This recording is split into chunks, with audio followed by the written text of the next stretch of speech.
pledge allegiance to the flag of the United States of America and to the republic for which it stands, one nation, under God, indivisible, with liberty and justice for all. Thank you. You may be seated. Well, welcome. It's nice to see a crowd out here tonight for such an important event in our political scene. My name is Al Gettler. I am the publisher of the Eagle Tribune and the Haverhill Gazette, and it's my pleasure to host you tonight and to moderate this session. Hopefully it won't get too unruly. You may have noticed before the candidates sat down, they picked pieces of paper out of a basket that puts them in the position that they are in tonight for tonight's debate. And that's important because our debate format is not one that's free-flowing. You'll get the rhythm of it as it goes. But essentially, candidate one will give an answer. Candidate two will rebut. Candidate two will give an answer. Candidate three will rebut. It'll go back and forth like that. And then in the second round of questions, we'll switch off, and I'll make you aware of how that works. I'd like to thank, first of all, some of the partners who've come together to bring this to you tonight. First of all, the Greater Haverhill Chamber of Commerce, the Amesbury Chamber of Commerce, the Greater Newburyport Chamber of Commerce, the Salisbury Chamber of Commerce, seeing a theme here a little bit, yeah, good. Haverhill Community Television, which always just does an outstanding job of bringing programming to the community. We really appreciate that. Of course, DeBurro's Function Facilities providing this lovely place for us to do this. And humbly, we also say the Eagle Tribune. So glad to be here. With that, I am going to allow our candidates 1 minute, and I may be catching them a little bit off guard, but 1 minute for them to introduce themselves to you. I encourage them to tell you, of course, their name, their hometown, as well as a bit about themselves, perhaps their career and their background, and even if they can do that in 60 seconds, which I haven't seen very many politicians that can, but we'll see how they fare up, why they might be running for office. So we'll start with Jim, our first candidate, and just please go right down the line. Good evening, ladies and gentlemen. My name is James Calcourse, and first of all, I'd like to thank everybody for being here this evening. I'd also like to thank our hosts and our sponsors for putting this event together, as well as Mr. Gettler for moderating this evening. Tonight, you're going to hear a lot about a lot of different issues that are concerning our district, and ranging from closing corporate loopholes to economic gardening and women's rights and rolling back the sales tax. But I think the most important issue of all is selecting the best candidate who is going to represent you for the next 2 years in the State House. And I believe that individual is me. Of all the candidates, I have the most experience, education, and history in this district to be the most effective state senator when elected. As a homeowner, business owner, husband, and father of two, I know how important it is to make the right decisions and not just the politically expedient or partisan ones. I thank you, and I look forward to your support on Election Day. Excellent. Now, Jim, you may not have picked up on is getting signals here from the front row. The candidates will be given a certain time frame and will be warned when their time is up. So this is also a great practice for that skill. Sean? Thank you. I also like to welcome everyone for being here. Mr. Gettler, the Eagle Tribune, and all the Chambers of Commerce is here tonight. Briefly, some of my background. I was born in Methuen, the youngest of five. I grew up in the Tower Hill section of Lawrence. My parents were separated and divorced when I was very, very young, when I was 2 years old. My mother, who's here tonight, I owe a great deal to her, who set the example by working extremely hard to keep our family together. Today, I live in Haverhill and have been married to Tatum Ryan for the last 14 years. We have two wonderful children who attend Haverhill Public Schools. I believe that my business experience, coupled with my 9 years of political service on the Haverhill School Committee, as well as the Whittier VOTEC, will make me a productive member of the Senate. And it also has taught me how important to create jobs and provide fiscal discipline that I think is lacking in Beacon Hill. Thank you. Great. Thank you. I'm Kathleen O'Connor-Ives, and I'd like to share with you a little bit about my background and what motivates me to run for state senate. I was born in Boston, and I was raised in Chelsea, Malden, and Burlington, Mass. My mother's a retired Chelsea school teacher, my father's a carpenter, and my brother retired from the Air Force after 20 years of service, and my sister's a proud mom. Our parents worked hard every day to try to make our lives better, and it worked. I had the opportunity to go to Mount Holyoke College with the help of work-study program and scholarships. I'm the first person in my family to graduate from law school, and I feel very strongly that that opportunity is harder and harder for people today.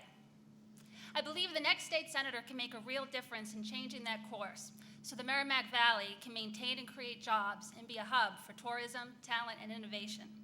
I'm currently in the middle of my third term in the Newburyport City Council. I work with Democrats, Republicans, and independents in an environment of mutual respect. I want to take that approach to Beacon Hill and get to work. Thank you.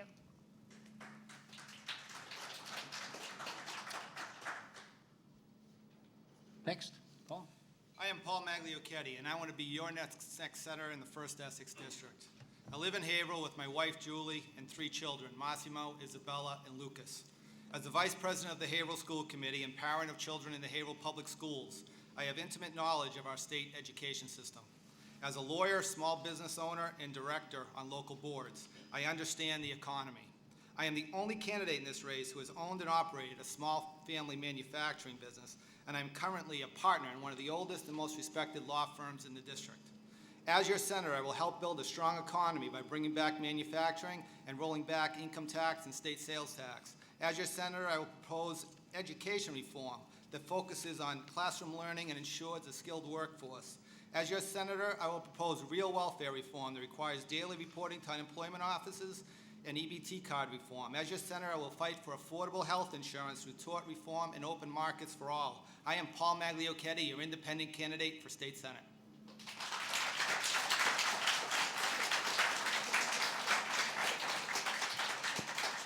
Thank you very much, candidates. One of the things that certainly I believe and we believe, as an entity in the Eagle Tribune is the lack of discourse that we are currently seeing in government. So tonight we really do hope for some strong discourse, respect, good answers, and an opportunity for not only the questions that are pre-formed tonight to be asked in this first round, but to answer some of your questions that you've submitted. So let's get right into it and start with our first question. This question goes to seat 1, candidate 1. The rebut comes from candidate 2, and so on down the line, just to remind you of the format. The 2010 Economic Stimulus Plan provides for certain programs designed to boost community growth by supporting investment from business, startups, artists, and cultural organizations. These are important sectors of Amesbury's economy. What specific steps will you take to help our community leverage its infrastructure assets and attract investment monies sufficient to achieving our goals for increased tourism, job creation, and small business growth? Well, I think small business growth is definitely the backbone of the community and certainly the backbone of the Merrimack Valley. I mean, we have a rich tradition and history of small business and manufacturing and industry and commerce here in the Merrimack Valley. So I think it's very important moving forward to continue that. And I think as a state senator, one of my duties will be to be fiscally smart and to also appropriate funding when available, where available, to businesses to assist in the startup costs. And we can do that by improving sidewalks like we have done in Amesbury. The Lower Mill Yard redevelopment project, which I've been very happy to have taken part of, and with the assistance of former Senator Stephen Bedore and Rep. Michael Costello, we were able to get necessary funds there to invest in Lower Mill Yard that will create jobs and really create an economic boom for Amesbury's future. So that's what I hope to bring to the State House, and I think I have the experience and ability to be able to do so most effectively. Thank you. Mr. Chu, you have the rebut. Thank you. I just want to answer the question by simply saying that not only Amesbury, along with the whole 1st Essex District, we talk about rolling back the sales tax. That's an imperative that needs to happen. As far as marketing the district, having a sales and marketing company since 1998, I think we need to collectively work together with local city officials and all the mayors along the 1st Essex District to put a sound marketing plan together to promote the type of investments that is needed throughout the district. Thank you. Okay, thank you. I'd be remiss if I didn't say that first question was provided by the Amesbury Chamber of Commerce. The second question is supplied by the Newburyport Chamber of Commerce. Candidate 2. The Attorney General issued a report last year that showed a disparity in payments of as much as 200% for leg services at different hospitals. Well, according to the report, the Merrimack Valley hospitals are the lowest paid in the state. Over the last several years, in an attempt to address this issue, the House and Senate have worked on policies to to regulate payment from private insurance to hospitals, but no agreement has been reached and nothing has been passed. What is your position on government's role versus general market conditions as it relates to this issue? Well, that is a serious issue. I mean, and tapping into the pool that was available is certainly draining on the economy. We need to take a look at not only that issue, but also the unfunded, the mandates that have been placed from Governor Patrick that's in excess of $1.3 billion. What we really need to put together, in my opinion, a commission that reviews a lot of these individuals that are coming from out of state, coming into the hospitals, into this region, and then leaving without tracking. And I think that's really draining, which essentially is driving up premiums across the board on the other end. So I would like to see us to get serious work together in the legislature to form a commission to really hone down and have more oversight on those individuals and work very, very closely with these hospitals that are so important to the region. Thank you. Ms. O'Connor-Ives. Thank you.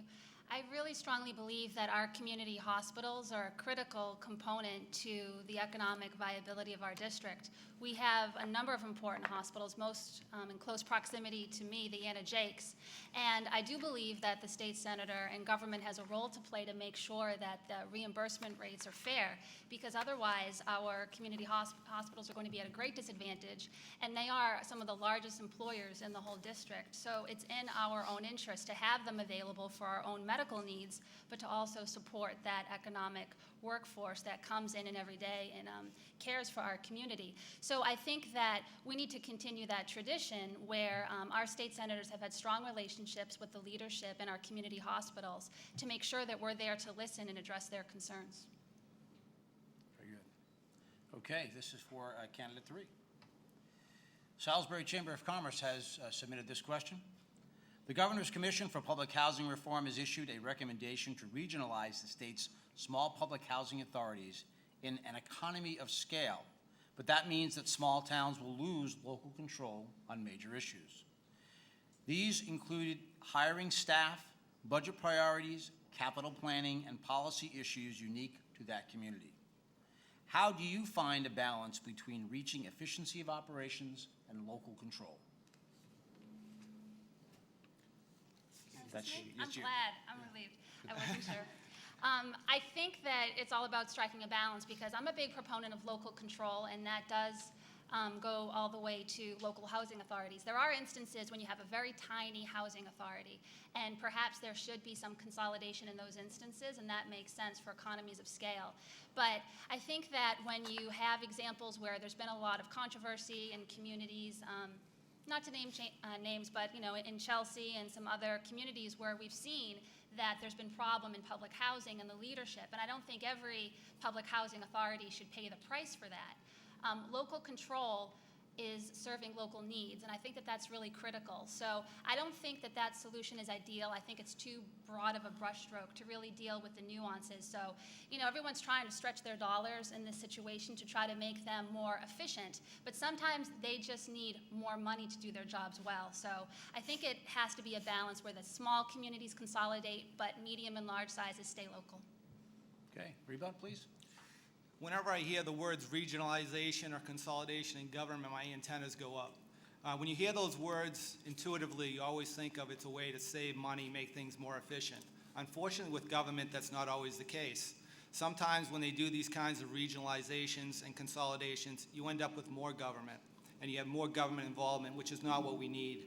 When it comes to housing, housing is a very local issue. There's no way housing in Salisbury equates to housing in Haverhill. It's a very distinct and individualistic concept. So I do not favor this regionalization. I think it needs to stay local. But one thing I would look at would be getting some private nonprofits involved in this sector to try to help out. I think this is one area where we may have too much government involvement right now, and maybe we have some other kinds of privatization that could actually do the job better and more efficiently. And that's the kind of thing we need to look at in this area. Okay. As a reminder, this next question is yours, Paul, and the rebut is yours, Jim. Okay. This is from the Haverhill Chamber of Commerce. Paul Revelle, the Massachusetts Secretary of Education, recently said about the new teacher evaluation requirement, and I quote, "The main goal is to help teachers get high-quality feedback on their teaching so that they can improve their performance and help students learn at higher rates. Almost anybody in the world needs feedback periodically on their performance, end quote.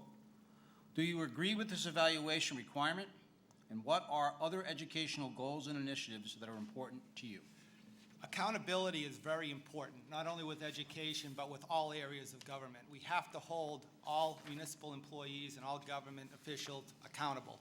Evaluations are an important tool in that regard. However, when you look at evaluations of teachers, I have several concerns. One of them is who's doing the evaluations? You know, if you have, some of our administrators have minimal teaching experience. They may have 3 or 4 years teaching 5th grade English, and now they're expected to go and evaluate a high school science class. I don't think that's proper. You have to make sure that you have checks and balances in place so you have the proper supervision over the evaluations. That's the only way that this works. And then you can use it as a tool. But I have a lot of concerns over how this is going to be implemented, and it's something we have to be aware of, and we have to watch it carefully. In the city of Haverhill, we just approved this evaluation policy, and we're going to see how it plays out, but I do have concerns. Okay. Well, I think evaluations in any type of profession are excellent, whether they be in the private sector, public sector. I mean, we need evaluations, and I agree with Mr. Revel because you know what? The only way to see how somebody is doing is to get feedback. So I think it's important, and I would leave that to the schools to make that decision as to who has the ability to make and proper decisions to make those types of evaluations. I disagree a little bit with Mr. Maglicetti. I don't think that we would have individuals in that position make decisions with very little to no experience about somebody else with that high level of experience. It just doesn't make sense whatsoever. But investing in our schools, making sure our schools are strong, and that means investing in teacher evaluations and making sure teachers are held accountable is the only way that we're going to make sure that our students can compete globally. And I know that from experience, having 3 degrees myself, a few credits shy of a 4th degree, it's very important that we compete globally and offer the best education possible. Thank you. Okay, very good. So that completes our first pre-formed question part of this discussion. I will come back later on if there's time to hit a few more. And I may even come back and just bring up some of the topics that seem to have some cross-sections of opinions. So, but for now, we'll leave this portion of it and get to the audience questions. And I will say that most of the handwriting is very clear. So most, you know, if I fumble over words, it seems like it's my fault, not yours. So there you go. All right, question number 1. All right, now let me change format here for a second. Yes. We're going to give them 2 minutes on these ones. You're going to give on this round? Okay. All right, I've been told we're going to give them 2 minutes on this one. Timekeeper, 2 minutes. All right. All right, good. So now if I can just remind everybody that candidate 1 will be given this question. Candidate 3 will rebut. Okay, so we're skipping over the person to your immediate left. And mixing it up a bit, okay? So again, I encourage discourse. The state continues to fill hotels and motels and shelters with homeless families, and poverty continues to increase for those who still have homes. What will you do to help alleviate poverty, even as the federal government retrenches? You know, I'm glad I got this question because I just had this discussion last Thursday night at the Salisbury Chamber of Commerce with a former educator from the Amesbury school system, and I was shocked at the number of homelessness in our region. It actually encouraged me to brainstorm over the past couple of days ways in which to help offset this problem, especially in towns within the Merrimack Valley and within this district, because we do unfortunately, and in this society, have a very high number of homeless folks. I had a discussion with Ms. Smith from the Pettingale House and trying to come up with ways in which to support their organization. They do a wonderful job of supporting the homeless, of finding shelter for those who are transients, who don't have what they call a permanent address. It's a serious problem, and I think what we need is a collective effort. We need individuals like Mr. Murray, who indicated to me last Thursday night of this problem, to inform folks like me that we do have these issues in our community, and we really need the effort of not just myself running for office, but individuals out there to look out for our brothers and sisters and make sure that they have proper shelter, because nobody should be homeless, nobody should be hungry, and we should really support these organizations such as the Pat and Gail House and our Neighbors Table, and there should be more of them. And I think that's just, another reason why we need to work on expanding the commercial industrial base, getting more jobs available to folks, getting them trained, getting them out of homelessness, getting them out of welfare, and getting them back to work. It's very, very important, and that'll be one of my goals as your next state senator. Thank you. And it's your button, Ms. O'Connor Ives. I see the issue of homelessness as a real call to action for our state government to be even more nimble and more efficient and more effective than it ever has been. It is only one accident or one medical crisis or one lost job away for some people to be in that exact situation, which seems so foreign. It's something where we've experienced with the subprime mortgage crisis, or people having not enough work and being underemployed. So it's something that we should all be able to relate to. And government has a role to play, because if we look at the budget and assess that there is no waste and there is not a duplication of efforts, and there is a streamlining of both agencies and processes so that funding is released to be able to be either infused in local communities so that it can be utilized, whether it's our local health programs or our public school systems, or we're able to make sure that our programs at the state level are even more efficient to make it available for people who might not have needed something like transitional assistance 2 years ago, and here they find themselves having it relevant to them. So I think it's a real mandate for the next state senator to make sure that all of our money is being spent wisely, so that we are doing all that we can to make sure that our social and human services are serving the needs of the people of the Merrimack Valley. Thank you. Okay, so Sean, this question is for you, and Paul, this is your rebut. Okay. What is the greatest economic opportunity in the Merrimack Valley? Well, I see the economic opportunity is for us to go back and do a couple things. I think we need to push back again the income tax to really jumpstart the economy. Sales tax, we need to roll back as well. We really also need to help this economy. Katie just touched on a little bit about being efficient. I believe in zero-based budgeting, a measure that was led by Senator Tarr and then Senator Bador, the seat we're pursuing here tonight, and get back to basics in making sure that we are fiscally prudent in what we're doing so that we can allocate the proper resources to the right areas.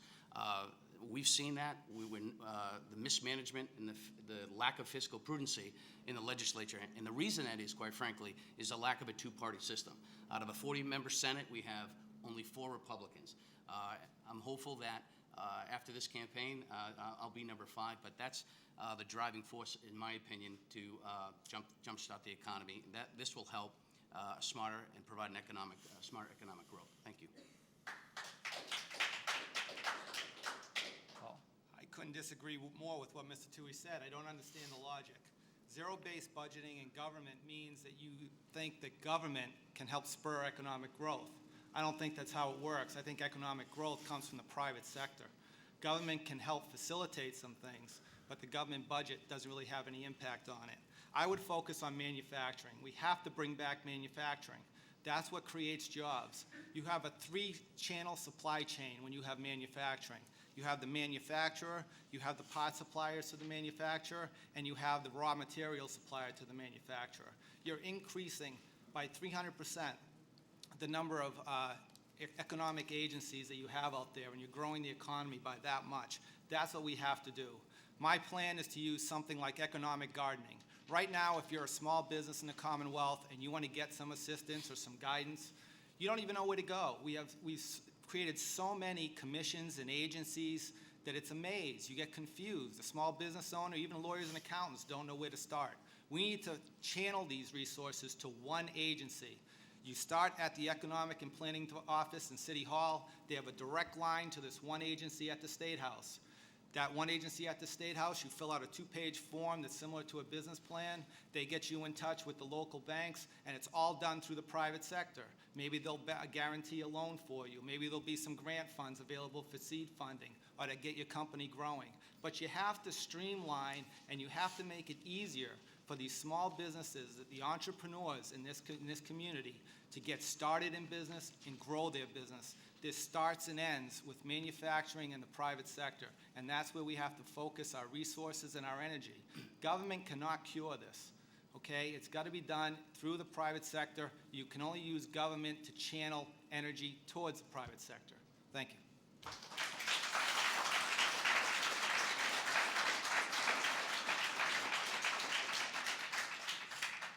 All right, now, just to keep the confusion at a minimum, it is candidate 3's question and candidate 1's rebut, okay? A quick question and a direct question. What are the environmental challenges that our district has in the next 2 years? I think that whenever there's an economic downturn, the instinct is to push environmental standards at the wayside. And I think that the challenge for our state is to maintain our decent environmental standards, which directly results in clean air and clean water and a safe environment for our residents, our children. And it's actually a preventative health strategy to make sure that we maintain a healthy environment. So I think that it takes leadership in government to say, you know what, economic development and environmental standards go hand in hand to promote our economy and to make our quality of life attractive for other people to invest and live in our community. But that message has to be articulated when legislation is being proposed and when decisions are being made. And what I really want to do is that hard work to communicate with the residents in every city and town in our district when policies are introduced at the state senate level and get input from people. What are your concerns? Do you think this is a good option? And how does it relate to us? Because I'm not familiar with many environmental policies that actually disturb or decrease our quality of life. We have to get rid of the types of regulations that actually are bureaucratic, hinder economic growth, and all regulation can't be thrown into one bucket. Some are very good, some are very bad and onerous and actually impede economic growth, and we have to make that distinction. And it takes effort to do that research, read the legislation, find the merits, the good and the bad of these things, and I want to do that work. Thank you. Jim, your rebut. Well, I agree with candidate Ives on a couple of issues. I disagree with her that we do push environmental issues to the wayside in a bad economy. As a practicing attorney and a small business owner with a lot of experience in working in cities and towns within this area, I can tell you right now, we do not push economic standards aside. In fact, if the cities and towns do, the DEP will be all over you. So that is not the case. But I think what we really need to do is we need to take this opportunity and this down economy and capture, opportunities that are available to us that are going to lessen our carbon footprint on this earth and really create some good economic industry and growth in the field of energy. One of Ms. Ives' fellow city councilors and I have spoken at length about issues concerning solar. Salisbury has gone solar. We have a lot of areas and land available within the cities of Amesbury, Newburyport, Haverhill, and Methuen, and some of the other neighboring towns in which we can install solar panels to help power some of the schools. I think that's a smart way that we can both reduce the carbon footprint and reduce our energy costs, and in turn reduce our budget in Amesbury and in some of the other towns, and invest in the education that our students deserve. I mean, one of the things that we have come up all the time is arguments over, how much, and I'm about to go to that meeting this evening because right after this I have a finance committee meeting in Amesbury as part of the city council, but we're talking about contractual increases right now. One of the ways to make up the differences and to supply the budgets and to make up these, contractual increases is to lessen costs in other areas. And I think this is one of the best ways to look at, both increasing jobs and reducing the amount of carbon footprint that we have by clean energy. Okay, very good. Okay, so Paul, this is your question, and Sean, this is your rebut, okay? Paul, would you consider rolling back the Massachusetts tax to 5%? Absolutely. I've been saying that from the beginning.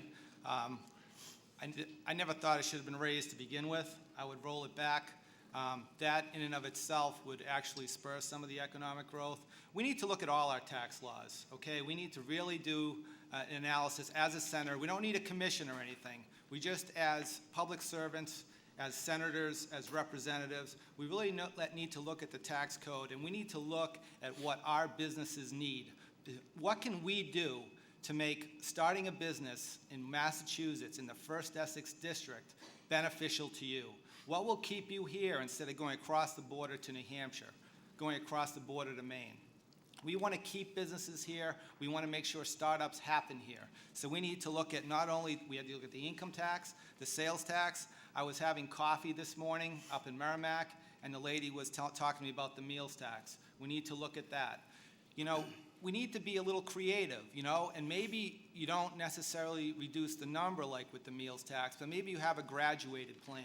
Maybe when you're starting up a business, maybe you don't pay any meals tax for a few months, and then you pay a percentage of it, and then you work your way up to paying the full amount. You know, you got to help these small businesses. These people that are creating these laws and developing all this legislation and all this bureaucracy in government, they don't understand how hard it is for a small business. These small business owners are working paycheck to paycheck. It's no different than any other family worker or employee anywhere else. They're not all wealthy. And you know, they take home what they need to make their mortgage payments, to pay for their gas to get to work. And then at the end of the day, sometimes they find themselves short when it comes time to pay whatever taxes they need to pay. These considerations need to be taken into account. So I would roll back the tax, and I would look at the complete tax structure to see how we can maybe phase it in different areas. And the other thing I would look at is a graduated sales tax so that we have a reduced rate on the border towns with New Hampshire. Thank you.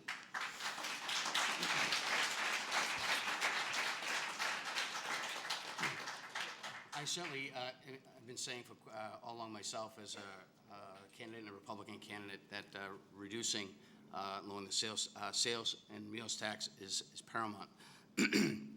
However, based on the sales tax discussion that just took place, I'm a little confused about what Mr. Magliocchetti just indicated about the sales tax and how important it is to businesses in that border of the New Hampshire area.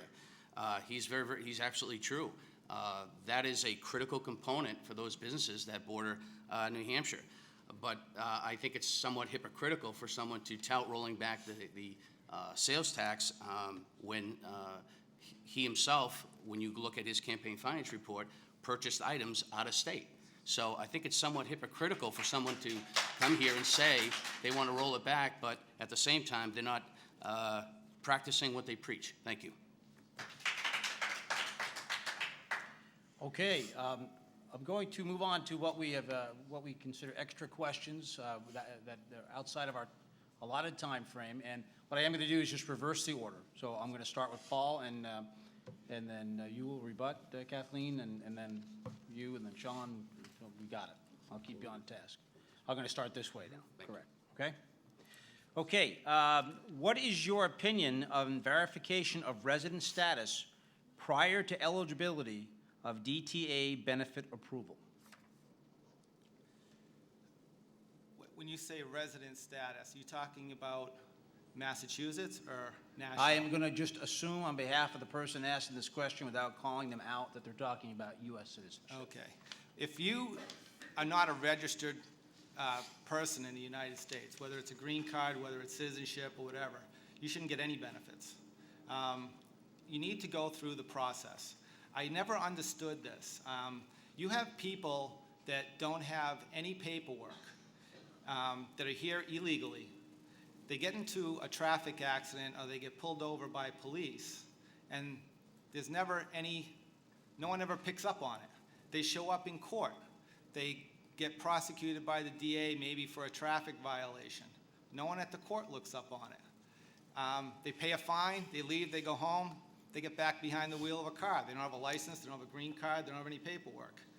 I mean, it's mind-boggling. I don't understand. There's such a disconnect between the federal government, the state government, and the local law enforcement agencies. You would think that there would be some kind of a line, especially in this day and age, where with all the technology that we have. Look, I am for immigrants coming to the United States. My parents were immigrants that came here for a better life, and they did. They succeeded here. They worked hard. My dad worked 2, 3 jobs sometimes. My mother worked. She worked at Lucent Technology. She started as a bench worker. She worked her way up to be a full engineer. She was certified by her colleagues at Lucent. You know, my whole family, I have my uncles here in the audience. One's a licensed plumber. You know, the other one did very well in real estate, and he worked as a foreman in the shoe industry. You know, these people come here, if they want to work hard and they want to contribute, I see no reason why they shouldn't be able to file some paperwork and stay here, abide by our laws. But the bottom line is, if you want to get any benefits, you're going to have to pay your dues, and you're going to have to become an American citizen, or at least, at the very least, do some kind of transactional or information disclosure where we know who you are and where you're staying and everything else. Thank you.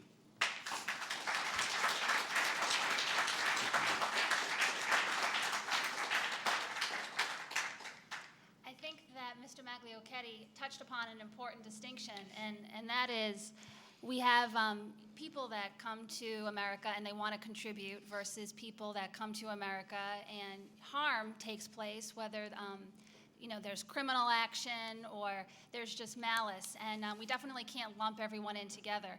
I think it's unfortunate that we have at the federal level a requirement that the overarching issue of immigration be dealt with, and it's not being dealt with.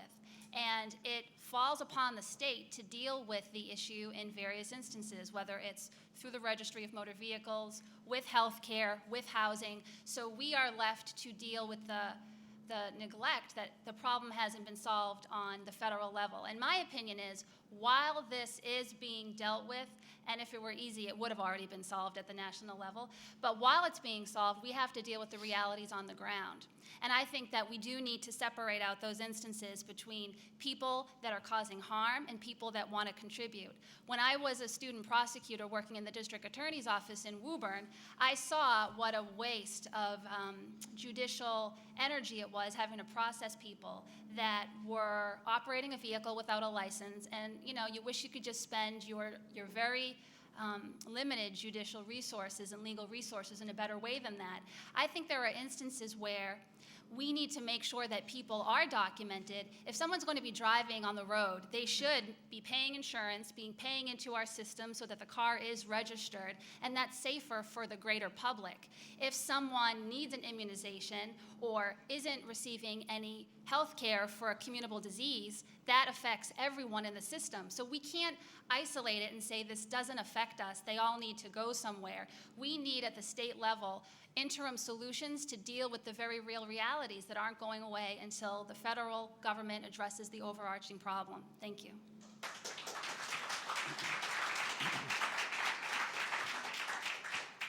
Kathleen, this question is for you. The new Massachusetts healthcare law, an act improving the quality of healthcare and reducing costs through increased transparency, efficiency, and innovation, passed this month, creating a distressed hospital fund for community hospitals funded by the larger hospital systems that have higher market rates. How would you support an application to this fund from one of your district hospitals? I think that it was a decent piece of legislation because it addresses some of those issues I was asked about with the uneven Medicaid reimbursement rate. So, you know, whether it was Holy Family or it was Anna Jake's, I would be a leader in making sure that that actually happened and that we're applying the legislation that was passed. That piece of legislation did that, but it also did a number of other things that were positive. It made it so that nurses are no longer required to do overtime, which is a dangerous thing. Nobody wants to be treated by an overtaxed and tired nurse practitioner.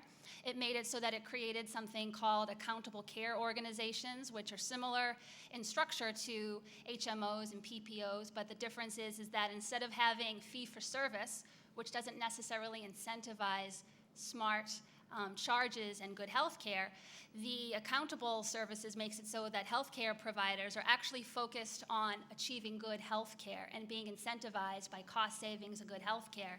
It also required that there were electronic records instead of the scribbly notes that can lead to mistakes and error. So I think that all of those components were good.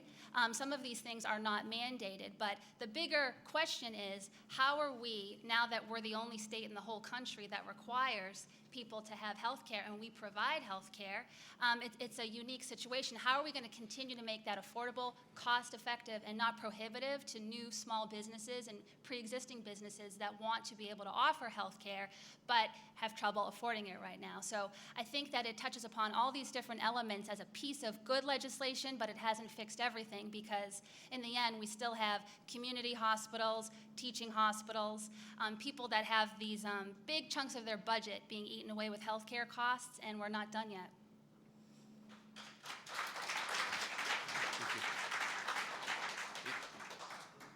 Thank you. I agree that the healthcare system we have in this state is, in my opinion, second to none. With 06 now, led by Mitt Romney, you're looking at coverage of 97 to 98%. As I stated earlier, we do have a lot of work that needs to be done. This cost containment bill that was passed has moved in the right direction. As a senator, I will work diligently in a couple areas. We need to work hard. I mentioned the additional $1.3 billion as far as mandates, particularly in prescription drugs. Things of that nature have really hurt in an area that we need to do some more work on, to say the least. Creating plans, fostering prescription drugs is what needs to happen. We need Massachusetts, which is for a trial period for the next 3 years, is moving in this direction, but we want to make sure that we continue with that platform, move forward with that. Portion of gaming revenue I'd like to see spent on actual health care. Make sure it's not spent on personnel and more bureaucracy. Make sure it's spent to reduce costs. So those are the areas that I'll be working very, very hard in the legislature to make sure that these things continue and we move in the right direction. Thank you. Okay. Next question is for you, Sean. Salisbury is a small town with specific needs on the fringe of your area. We are accustomed to both state senator and representatives attending several events in Salisbury, including chamber meetings and elder meetings. How do you plan to be present and be responsive to small towns like Salisbury? Thank you for the question. I've been on the school committee for 9 years. What I tend to be on the local level is extremely accessible. And that's what I hear as I campaign throughout this district is I want, Sean, all I ask is you to be there, work for us, represent us, and be accessible. So to answer your question, Al, I tend to be a senator that is going to work with all the city officials throughout the district, not just Salisbury. I'll be accessible, visible, and quite frankly, by the end of my first term, they'll be getting sick of me, to tell you the truth. So I look forward to working very, very hard and working hard during the budget time to make sure that I can allocate the proper resources to my communities in the 1st Essex District. Thank you. Jim, you everybody? Well, I'll tell you, I was one of only 2 candidates that appeared at the Chamber of Commerce meeting in Salisbury the other night. So I make it a point to be at every Chamber of Commerce event, every opportunity that I have to speak with constituents, to speak with the various cities and towns throughout this district. I make it a point to be there, and I don't think I've missed one yet. So I don't think I'm going to plan on missing one as your next state senator. So to answer the question about being present and responsible and addressing the needs of small towns such as Salisbury, Mr. Ouellette and the rest of the members who are involved in Salisbury can rest assured that James Kalkhorst will be there, and I live actually right on the border of Salisbury and Amesbury, so Monroe Street turns into Main Street, and I buy my lumber from Johnson Lumber right across the border. So I've been using a lot of Johnson Lumber's lumber this campaign season with my signs that you see popping up all over the place, especially the big billboard types. So I think the only other person that might be nexting me is either Mr. Tui or Mr. Megliacetti in that department with the big signs and the lumber. But at any rate, I think it's going to be important. And towns such as Salisbury really depend heavily on tourism dollars. And one of the issues that was raised in the last debate on August 20th at Amesbury High School was closing corporate loopholes Well, if we close those types of corporate loopholes, and I think it was candidate Ives addressed this in one of her discussions that was on YouTube with Mr. Novak over at the Haverhill Community Television, was that closing corporate loopholes such as the film industry and stop giving them tax breaks. Well, I can remember when I used to ask a friend, how many movies, or how come movies aren't even produced here in Massachusetts, or very few are produced here in Massachusetts, the bulk of which are out in California, Los Angeles. That's because in recent years, we've attracted that business, that film here. So if we close those types of corporate loopholes, we're going to lose all those tourism dollars. There's folks that want to come here, see Massachusetts and towns like Salisbury, so I don't think we should do that. Okay. This next question comes from an audience member, and this is for you, Jim.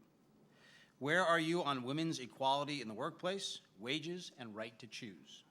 Well, I will tell you right now, as a husband and a son of a wonderful mother who takes care of my 2 wonderful children 3 days a week, I love women. So I'm all for women's rights. Let's just get that out of the way right now. So I don't believe anybody should be, discriminated against, whether it be women, whether it be due to the color of your skin, your sexual orientation. It just, that to me is something that those rights should be preserved and protected, and we as just human beings shouldn't even need a law put in place to tell us how we should treat fellow human beings. Regardless, we should have, good debates and ferret out issues and have discussions like we're having here today. But at the end of the day, we should always turn to each other, be able to shake hands, pat each other on the back, embrace one another. We're all brothers and sisters on this planet together. So when it comes to women's rights, I can tell you right now, having gone to every single OB appointment with my wife through 2 pregnancies, sat there holding her hand, and she's going to kill me for saying this,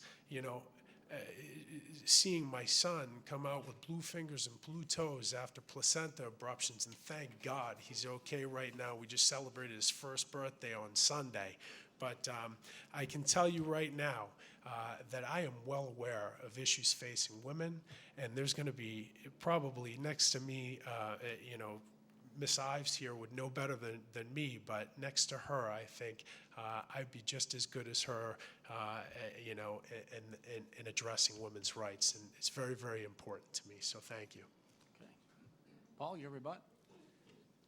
Well, sure. I mean, I brought up earlier, no one could be prouder of their mother than I am. She started as a bench worker at Lucent. She broke through that glass ceiling. She became a full-fledged engineer at Lucent Technology. I mean, that's the example right there. She worked her way through it. I see my 2 aunts there. They worked at Western Electric, AT&T, and Lucent.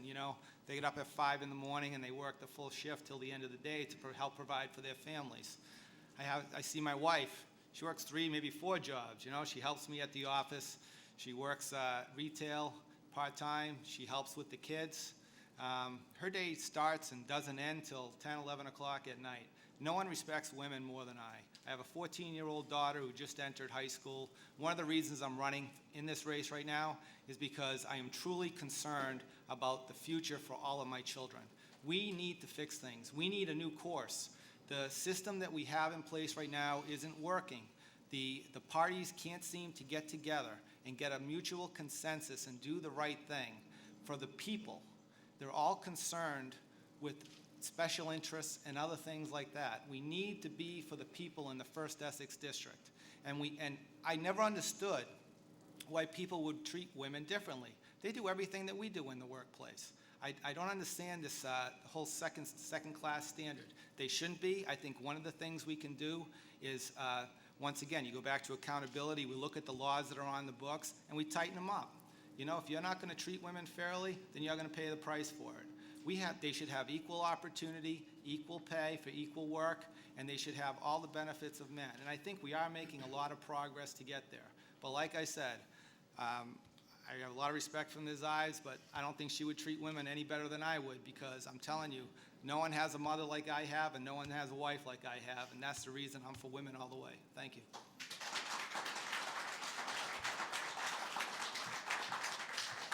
All right, we're right on schedule as we approach the closing statements, I have one question that comes from the audience, that I will ask each of you to answer in 60 seconds. And this is an interesting question, given the way Massachusetts House is structured. So let me ask this. What committee would you want to be on and why, if elected? Okay, we'll start with Jim, since there's no rebut. I'll tell you right now, I just want to be on the People's Committee. So on November 6th, I don't think there's, and this is part of my closing, but you know what, I don't want to jump the gun here. There's no other candidate up here tonight that is aware of so many of the various issues facing this district than me. I have a vast background and knowledge in so many different areas. My old football coach at Villanova University used to call me a professional student, and I guess I was, because all kinds of, whatever I encountered, I'd want to learn more about it, and I just, engrossed myself with the subject and did the very best that I could.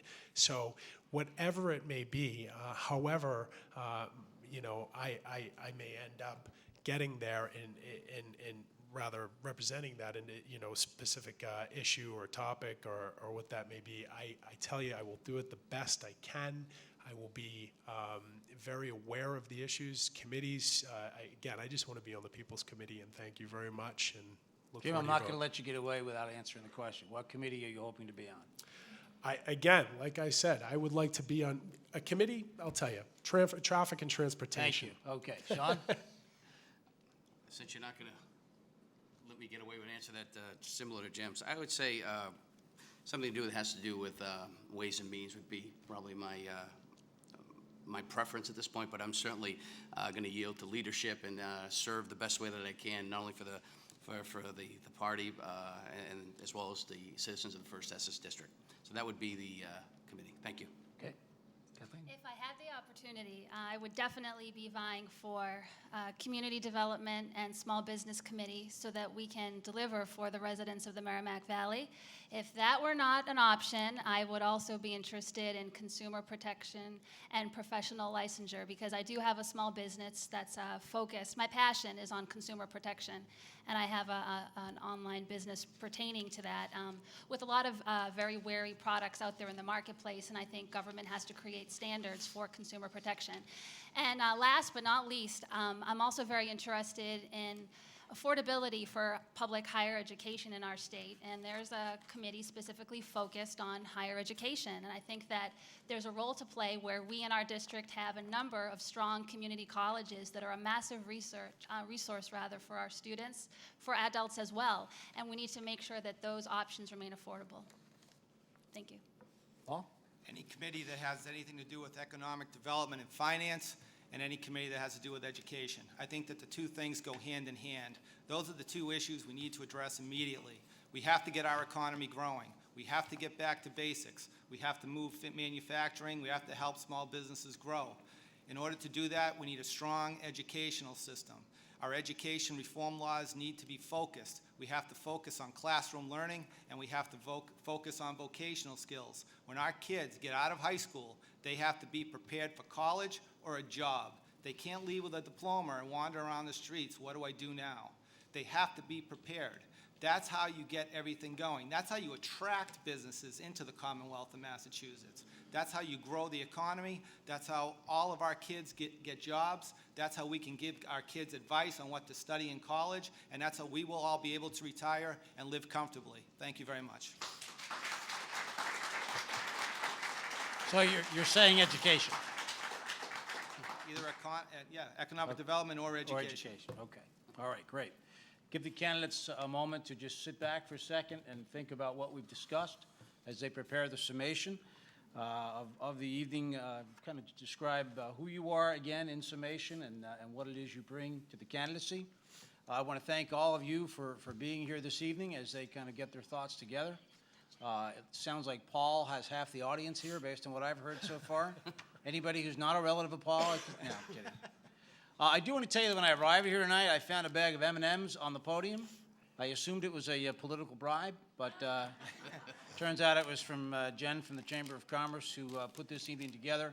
And I'm a big fan of Jen Cantwell. Her dad happens to work with us at the Eagle Tribune. So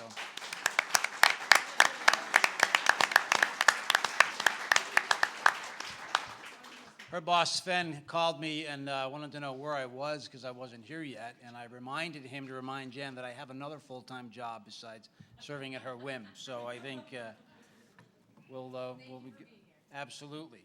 With that, I've given you a chance to relax, and so let's start right in order with number 1 through number 4. Again, I want to thank everybody for the opportunity to be here tonight and to address you all and to discuss all the important issues that are clearly facing our district. On Election Day, you're going to have the opportunity to either elect another Democrat, Republican, or an independent candidate, somebody who is truly not beholden to anybody's, to any specific interest. And I believe that individual is me, James Kalkorse. I like to take a little something from candidate Ives. She says the next voice in the Senate should be yours, and I can't agree with her more. But I think the only way that that can be accomplished is if you elect somebody such as me who is unenrolled. I will not be beholden to a party. I will only be beholden to you, the people. This isn't about the party, it's about the people. And this next election, I think you're going to make that choice, and I trust that you'll vote for me to be your next state senator to do the very best job that I can going forward for you. Thank you. Okay, John? Thank you, Al, again, and the Deal Tribune, as well as all the chambers for sponsoring this debate. I also want to thank my opponents for participating as well. It's been exciting, to say the least. Again, I believe my experience, coupled with my years of experience on the Haverhill School Committee, as well as the Whittier Votech School Committee, will make me an effective and productive member of the Senate. I will go to Beacon Hill to provide the fiscal discipline that I still believe is lacking in the legislature, and also add, as I stated earlier, a much-needed balance to the Senate. With only 4 Republicans out of 40 members, there's just not enough debate and challenge. We need a true two-party system so that government can be more effective and efficient. As your state senator, I will be very accessible and work with all the local city officials as well as mayors in my district. Most importantly, I look to serve you and represent you, the First Essex citizens. I will be representing this district with transparency, passion, and determination. I ask for your support and vote on September 6th. I will not let you down. Thank you.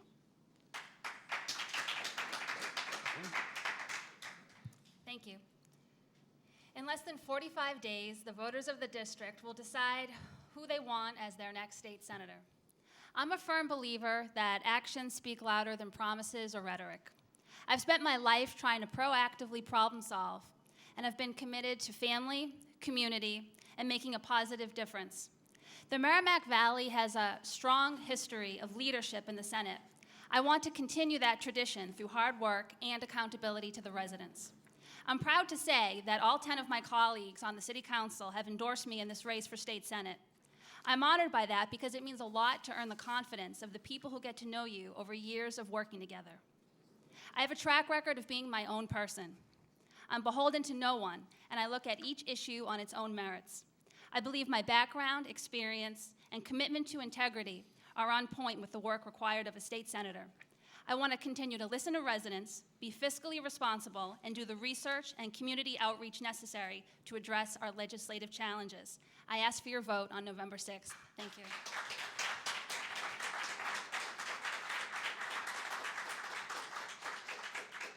Paul?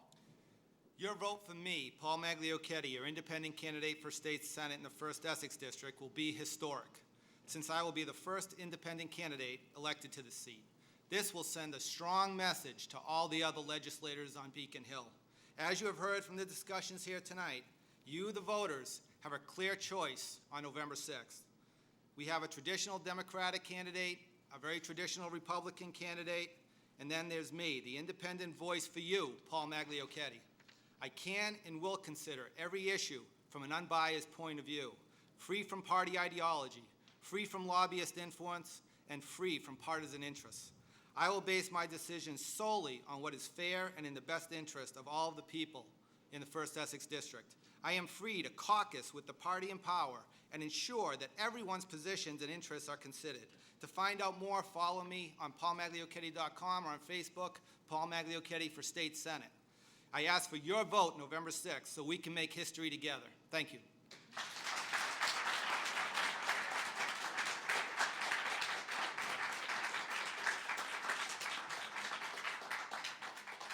Let's thank all the candidates for being here tonight.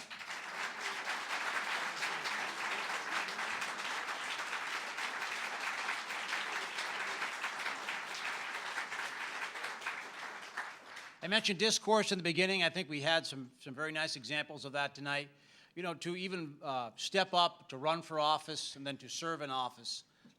You know, there's a quote someplace I should have looked up to prepare for tonight. There's something about deciding to become a candidate and then getting your head checked. The amount of time that people spend away from their families, the amount of personal time they devote to attending community events, it is enormous. And these 4 candidates all deserve you know, our admiration for stepping up to even run for office. So we appreciate that.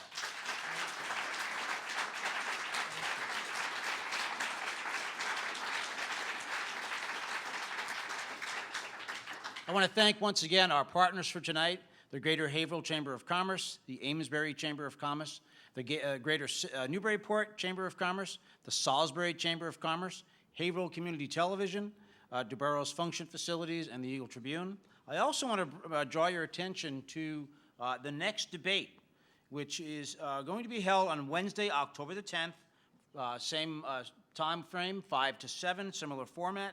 It'll be held at the Merrimack Valley Golf Club in Methuen. Free admission, open to the public. They got a different mediator. I don't know what that means, Jen, but it's Seth Graham, a former news anchor at WERS 88.9. And that's in partnership with Greater Haverhill Chamber of Commerce, Amesbury Chamber of Commerce, Methuen Board of Trade, Methuen Community Television, Greater Newburyport Chamber of Commerce, Salisbury Chamber of Commerce, Merrimack Valley Golf Club, and Simply Elegant Catering. So we do urge you to go out on October the 10th, see the candidates once again, debate. It was a very nice discourse tonight, and I hope they'll continue to form their opinions and come back on October the 10th with another great debate. So with that, thank you all very much. Get home safe and have a good evening.